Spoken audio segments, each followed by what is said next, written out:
Je vais essayer de parler doucement. Mais au moins là, mon petit garçon, tu m'entendras un peu mieux. Même si tu me vois dans le noir obscur d'une soirée. Je t'ai tant désiré, mon fils. Ou ma fille. Je voulais un enfant. Je voulais une famille.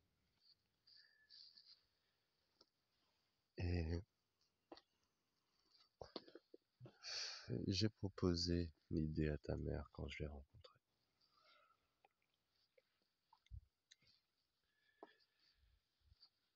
Elle m'a offert un petit garçon, toi.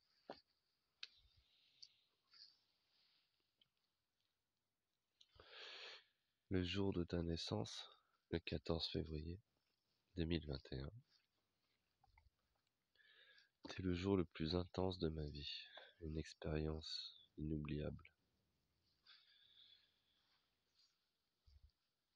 Quand je t'ai vu la première fois, tu sortais à peine la tête. Et quand je t'ai entendu la deuxième fois, je t'ai pris dans mes bras et je t'ai donné à ta mère en te disant petit bébé d'amour. Ta mère s'est empressée de couper le cordon ombilical avec un ciseau qui traînait dans la salle de bain. Je voulais pas. Je voulais que tu naisses, que tu manges ton placenta et que le cordon ombilical se détache de toi naturellement, sans intervention chirurgicale.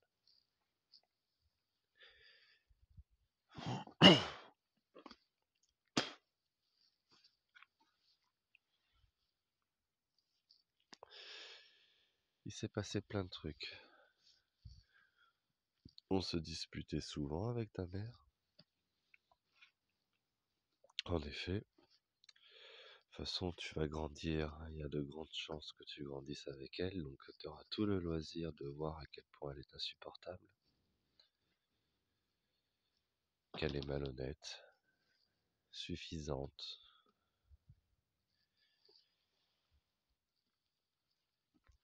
qu'elle oublie facilement ses torts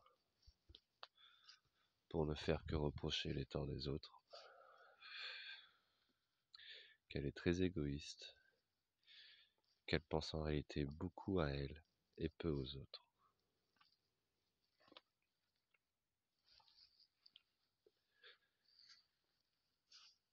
Quand les services sociaux ont choisi de t'éloigner de nous en te plaçant dans une famille d'accueil, à La Réunion, tu as été placé 10 jours en famille d'accueil avant la fin de ton premier mois.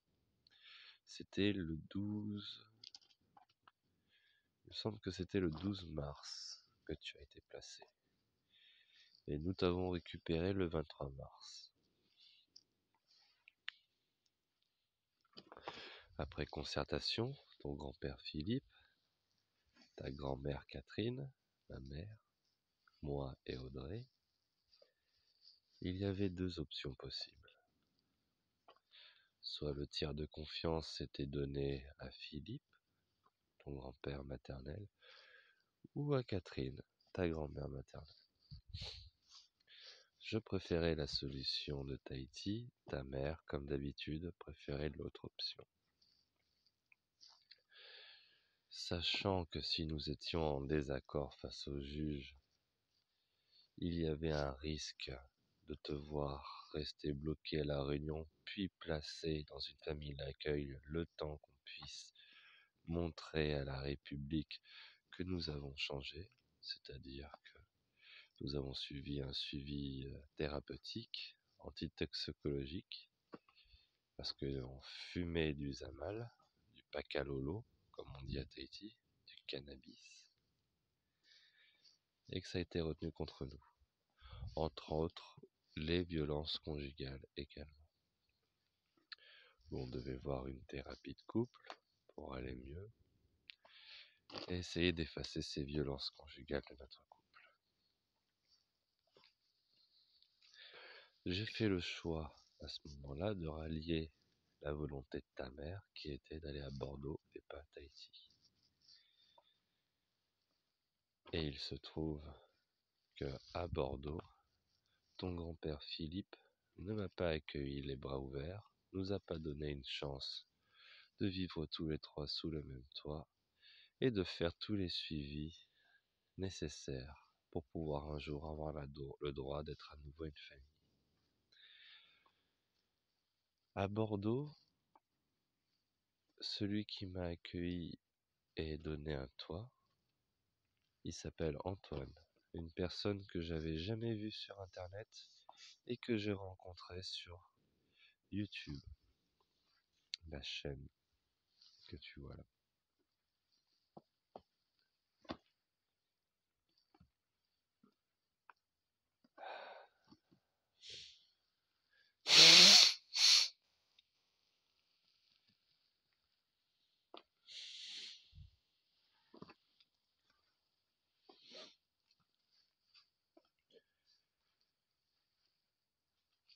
Ta famille maternelle ne m'a pas soutenu à mon arrivée ici.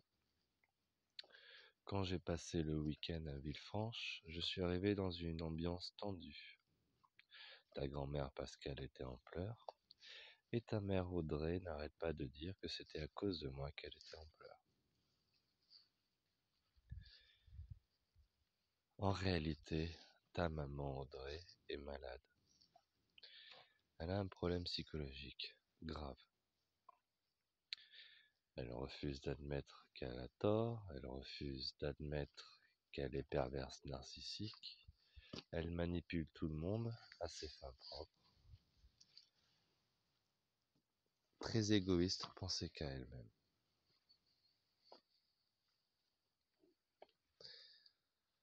J'en peux plus. J'ai sacrifié toute ma vie à La Réunion pour me rapprocher de toi à Bordeaux. Et à Bordeaux, pour te voir, je n'ai que des bâtons dans les roues. Je dois m'acquitter d'une voiture, d'un logement, pour pouvoir te voir entre 9h et 6h, parce qu'il y a le couvre-feu, et être ainsi, à chaque fois, détaché de toi. Tu es peut-être trop petit pour voir ce qui s'est passé, ou te souvenir de ce qui s'est passé, et sûrement tu es trop petit pour t'en rappeler.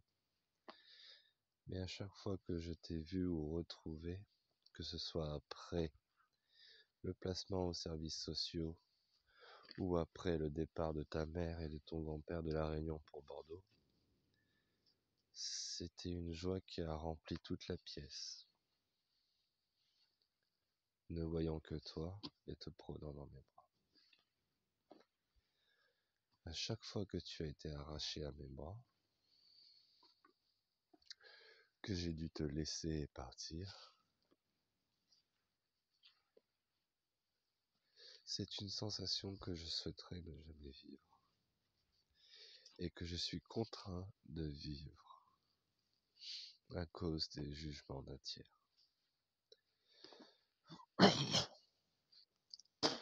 Et ton grand-père, Philippe, que je tiens pour responsable de la situation que je vis aujourd'hui, étant donné qu'il ne m'a pas accueilli comme je l'ai accueilli à La Réunion, qu'il ne m'a pas nourri comme je l'ai nourri à La Réunion,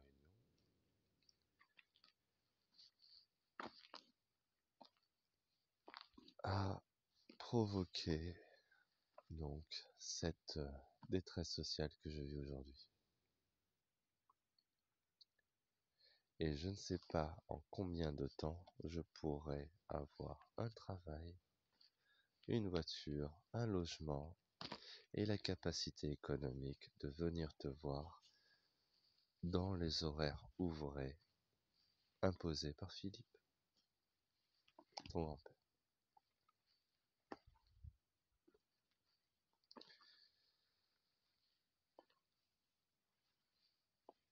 Je vais tout faire aujourd'hui pour montrer au juge dans un an une situation stabilisée, la capacité d'élever un enfant en bas âge, pour réclamer la garde en disant tout ce qui s'est passé et en disant toutes les fois où j'ai couvert ta mère. Ta mère prétend que j'ai été violent avec elle. Pour être tout à fait exact, elle l'a été en première jusqu'à ce que je le devienne en retour. Elle me frappait régulièrement, point fermé, lorsque je m'énervais et que je l'empêchais de dormir, quand elle me disait qu'elle m'aimait pas, que j'étais un tocard, que j'ai gâché sa vie, des conneries comme ça. À ce moment-là, je la frappais pas, je l'ai jamais frappée. Au mieux, j'ai fait ça. Frapper, c'est elle qui m'a frappé à plusieurs reprises. Sur des coups de colère, j'ai frappé des murs. Oui, j'ai frappé des portes, des frigos.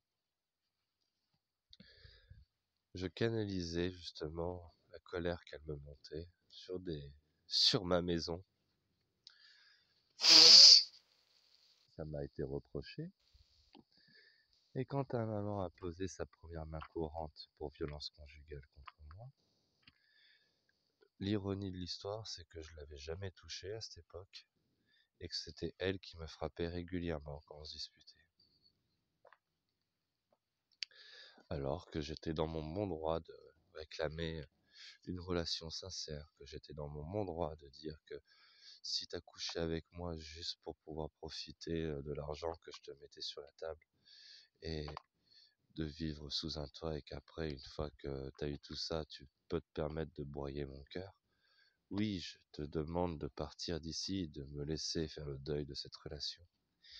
Et si tu le prends mal, quand tu appelles un gendarme et que le gendarme te dit au final, il est temps de vous prendre en main, ma bonne femme, et si vous n'avez nulle part où aller, vous pouvez appeler le 115. Lorsqu'elle le prend mal et qu'elle se met à me frapper pieds-poings, et qu'elle ne reconnaît pas ce genre de faute. Voilà. Il y a façon, dans les vidéos de Si l'on amour, plein d'enregistrements qui expliquent notre début de relation. C'est long et rébarbatif. Je n'ai pas des talents de conteur. Mais j'ai voulu être honnête avec ça. Car j'ai moi-même connu l'image d'un père absent. Et que j'ai tout fait pour éviter de reproduire cette image. Et que tu as de grandes chances de vivre ce que j'ai vécu. J'espère juste que tu auras en moins une bride de mon témoignage. Un peu comme j'ai eu une bride du témoignage de mon père.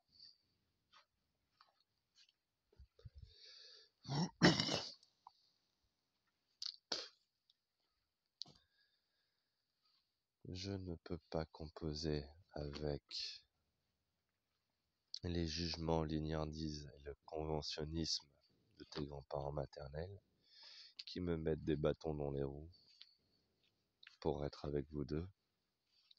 Je ne peux pas composer avec la folie bipolaire de ta mère, perverse narcissique,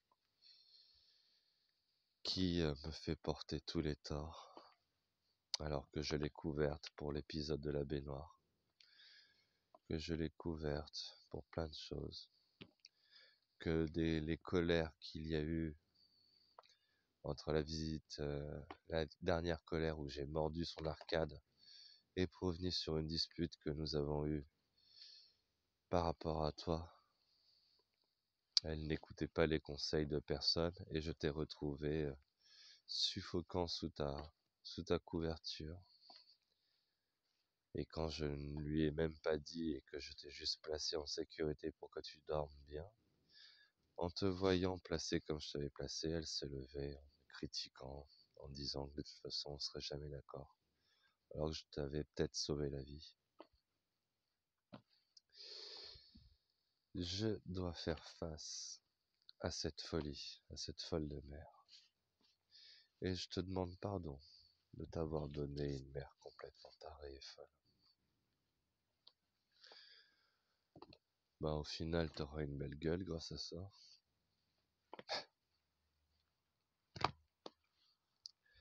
Qu'est-ce que je pourrais dire d'autre?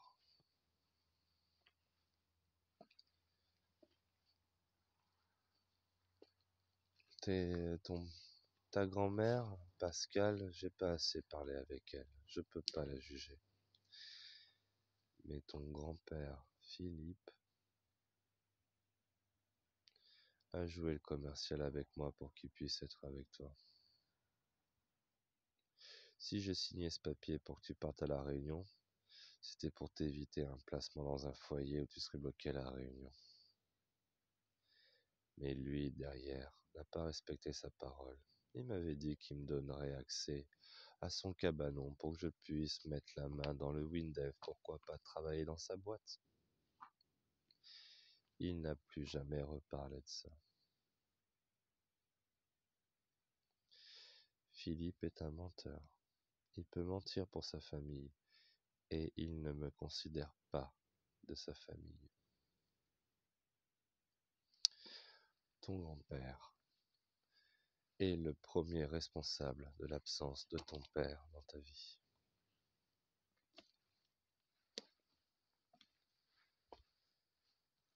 Et ton père est le premier responsable de ton absence dans une famille d'accueil, en se sacrifiant. Tous les éléments logiques le prouvent, les actions faites dans la matière. Et une chose est sûre, c'est que si la voie de Tahiti avait été choisie, ma mère me refuse rien quand j'insiste. Et au final, ta mère et ton père auraient été sous le même toit à Tahiti. Chose apparemment impossible avec ton grand-père, Philippe. Ou peut-être que c'est à cause de ta grand-mère et que Philippe n'est qu'un relais. Mais au final, c'est bien la volonté de tes grands-parents qui a voulu nous séparer en nous refaisant un toit tous les trois et en m'imposant de devoir trouver un toit à proximité pour des visites à heures régulières, chose que je déteste. Je veux dormir à tes côtés, je veux te soulager dans la nuit si tu pleures, je veux aider ta maman dans les heures difficiles. Je voulais vivre avec vous deux, je voulais vivre en famille, je voulais m'occuper de ma famille. Et on m'en empêche. Quand ta mère est au téléphone avec moi, c'est généralement pour me donner tous les torts. Apparemment, elle veut que je devienne un homme. Ta mère, quand elle me reproche des choses, c'est des abstractions. Moi, je parle de faits. Bref, tout ça sera dit de façon devant un juge. Et je crois que pour ton bien, je dois tout faire pour récupérer la garde de mon fils et autoriser des droits de visite à ta mère de manière aussi stricte qu'ils ont été imposés pour moi.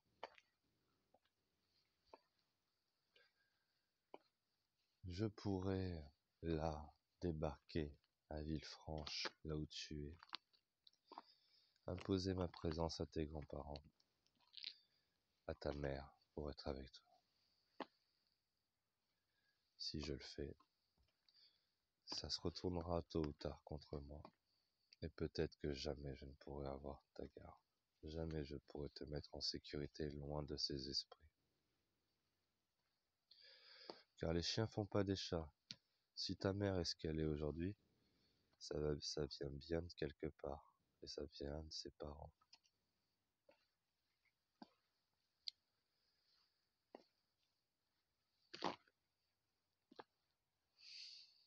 J'espère juste que nous nous retrouverons un jour. Et si par malheur tu grandis sans moi et que je meurs avant que tu sois en âge de comprendre,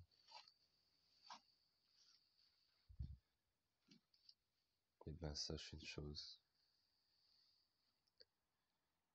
sais que je t'aime de tout mon cœur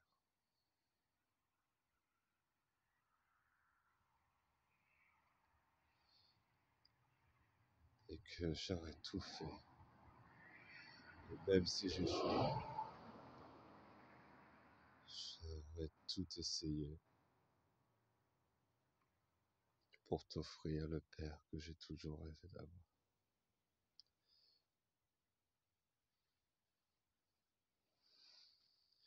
Et je te demande pardon, mon fils, d'avoir échoué.